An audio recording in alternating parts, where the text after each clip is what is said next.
Hello दोस्तों। पिछली class में हमने बहुपद के गुणांकों, बहुपद में जैसे अगर किसी बहुपद कोई द्विघात बहुपद है, उसके शून्यक अल्फा और बीटा है तो उनका योगफल माइनस एक्स का गुणांक बटे एक्स स्क्वायर का गुणांक माइनस बी अपान ए, गुणांक शून्यकों का गुणनफल सी अपान ए अचर पद बटे एक्स स्क्वायर का गुणांक। दोस्तों आज उस पर आधारित प्रश्नावली 2B के क्वेश्चंस हम सॉल्व करेंगे। पहला हमारे पास क्वेश्चन है कि निम्न बहुपदों के शून्य ज्ञात कीजिए और शून्यकों तथा गुणांकों के बीच संबंध की सत्यता की जांच कीजिए। तो इस पर आप लोग देखिएगा, देखिए इसका हल देखिएगा दोस्तों। फर्स्ट पार्ट हमारे पास द्विघात बहुपद क्या दिया हुआ है, x square minus 2x minus 8। दोस्तों अब हमें करना क्या है, जैसे हम लोग गुणनखंड करते आए थे, हम लोग गुणनखंड कक्षा 9 में सीख चुके हैं दोस्तों। और वहां पर आपको ये बताया गया होगा कि जैसे एक्स स्क्वायर है माइनस इस दो को हम 4 माइनस 2, अभी समझिएगा दोस्तों, बता रहे हैं अभी कैसे क्या हो रहा है, देखिएगा। अब इस दो को हमने 4 माइनस 2 कर लिया, मतलब इस बीच वाले का ऐसा पार्टीशन करना है कि घटाने पर या जोड़ने पर ये वाली संख्या आ जाए, गुणा करने पर 8 आ जाए दोस्तों। तो 4 दूनी 8, 4 में से 2 गई 2। अब हम लोग दोस्तों क्या करेंगे, एक्स स्क्वायर माइनस, अब ये माइनस अंदर मल्टीप्लाई हो जाएगा, ये एक्स अंदर मल्टीप्लाई हो जाएगा, माइनस 4x, ये माइनस अंदर मल्टीप्लाई होकर प्लस और एक्स अंदर मल्टीप्लाई होकर 2x माइनस 8।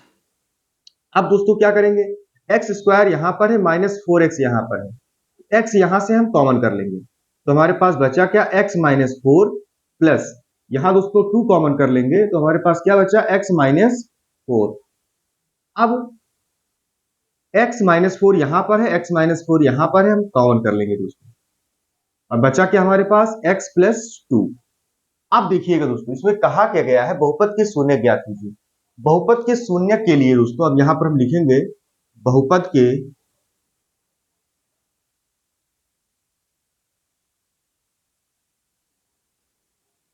शून्य के लिए, बहुपद के शून्य के लिए दोस्तों जब x माइनस 4 बराबर 0, इसको हम 0 के बराबर रख देंगे दोस्तों, x बराबर क्या होगा, x बराबर 4 होगा। हाँ, जब x प्लस 2, ये वाला दोस्तों 0 के बराबर रखेंगे।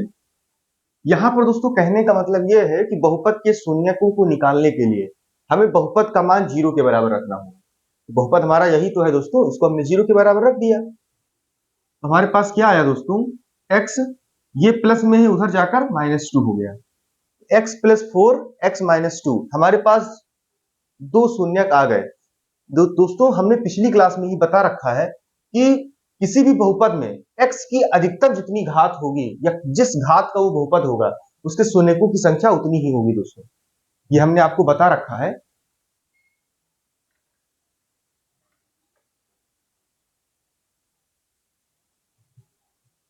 तो यहां पर दोस्तों दो शून्यक हमारे पास आ गए क्योंकि यहां पर एक्स स्क्वायर x की घात 2 है, द्विघात बहुपद है। ठीक, अब दोस्तों ये हमारा अतः बहुपद का शून्यक, यहां पर हम लिख लेंगे अतः बहुपद x square minus 2x minus 8 का शून्यक 4 तथा माइनस 2 है, माइनस 2 है। अब दोस्तों अब हमें क्या करना है, शून्यक तो हमने ज्ञात कर लिया, अब हमें करना है शून्यकों तथा गुणांकों के बीच संबंध की सत्यता की जांच कीजिए। तो दोस्तों अब हम क्या करेंगे, देखिएगा हमने क्या किया, सत्यता की जांच के लिए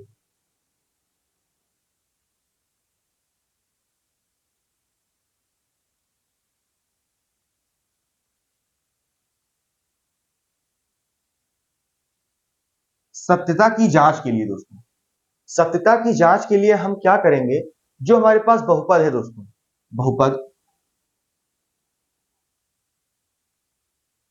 x square minus 2x minus 8 की तुलना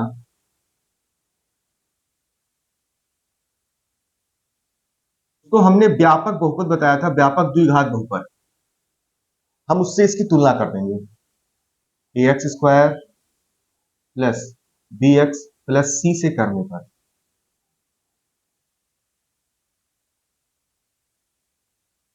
अब दोस्तों हमने इसकी तुलना की, यहां पर देखिए, यहां पर एक्स स्क्वायर का गुणांक कोफिशिएंट क्या है दोस्तों, ए है, और यहां पर एक्स स्क्वायर का गुणांक कुछ नहीं है तो क्या है दोस्तों, 1 है। यहां पर कुछ नहीं है तो क्या है, 1 है। दिस इंप्लाइज दोस्तों ए बराबर 1 और 1। अब देखिएगा बी, यहां पर एक्स का गुणांक बी है और यहां पर एक्स का गुणांक -2 है दोस्तों, तो -2, और सी निकालेंगे दोस्तों, तो यहां पर सी है और यहां पर क्या है, -8। ये हमारे पास ए बी और सी आ गया दोस्तों। अब हम मान लेते हैं दोस्तों, माना, यहां पर समझिएगा, माना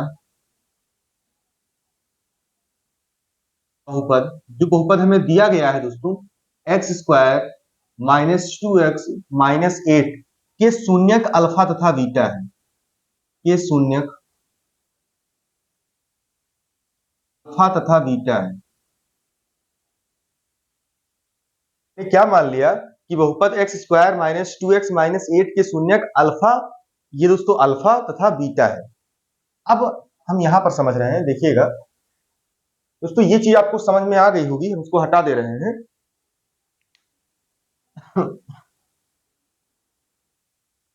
तो हमने मान लिया कि इसके शून्यक अल्फा तथा बीटा है, और हम कल कल की क्लास में या परसों जो हमारा पिछला क्लास हुआ था उसमें हम लोगों ने पढ़ा था कि शून्यकों का योगफल क्या होता है। शून्यकों का योगफल, शून्यकों का योगफल होता है दोस्तों -x का गुणांक बटे एक्स स्क्वायर का गुणांक, -x का गुणांक बटे एक्स स्क्वायर का गुणांक। शून्यक हमारे पास है क्या दोस्तों, अल्फा और बीटा। यहां पर एक भी चीज और लिख लीजिए दोस्तों, दिस इंप्लाइज अल्फा, अल्फा का मान 4 कर लीजिए दोस्तों, तथा बीटा का मान -2। अब दोस्तों this implies alpha plus beta. अब -x का गुणांक, -x का गुणांक क्या है दोस्तों, x का गुणांक क्या है, x का गुणांक क्या है दोस्तों, x का गुणांक है b, और b का मान क्या है, -2। ये चीज हम डायरेक्ट यहां पर लिख दे रहे हैं, ये चीज -2, या एक काम करते हैं b लिख देते हैं यहां पर भी, माइनस बी अपान ए। एक्स स्क्वायर का गुणांक हमारे पास a है और x का गुणांक है b, हमने रख दिया। अब हम वैल्यू रख दे रहे हैं दोस्तों। अब हम क्या कर रहे हैं, अल्फा का मान कितना है, अल्फा का मान है दोस्तों 4, प्लस बीटा का मान कितना है, बीटा का मान है -2, बराबर बी का मान कितना है, बी का मान है -2, माइनस ऑफ -2, यहां पहले से ही माइनस है, और ए का मान कितना है दोस्तों, ए का मान है 1। अब इसको जब हम सॉल्व करेंगे दोस्तों, तो 4 में से 2 गई, 2, और माइनस माइनस प्लस। दोस्तों ये देखिए, हमने गुणांकों और शून्यकों के बीच जो संबंध निकाला उसमें दोनों बराबर आ गए। ठीक, इसी तरह हम शून्यकों का गुणनफल निकालेंगे दोस्तों, इसी तरह हम शून्यकों का गुणनफल निकालेंगे। समझिएगा दोस्तों,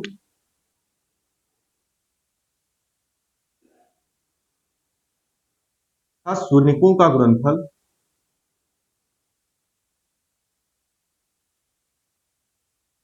बराबर क्या होता है दोस्तों, अचर पद बटे एक्स स्क्वायर का गुणांक, अचर पद बटे एक्स स्क्वायर का गुणांक।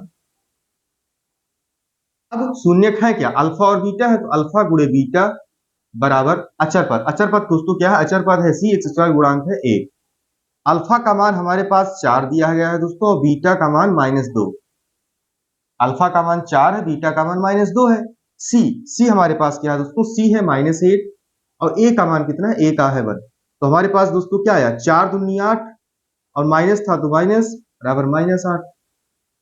यहां पर भी दोस्तों गुणांकों और शून्यकों के बीच जो संबंध है वो बराबर आ गया। अब इसी आधार पर हम यहां बोल देंगे, अतः दोस्तों, अतः, क्योंकि हमें जांच करनी थी, अतः शून्यकों तथा गुणांकों, शून्यकों तथा गुणांकों के बीच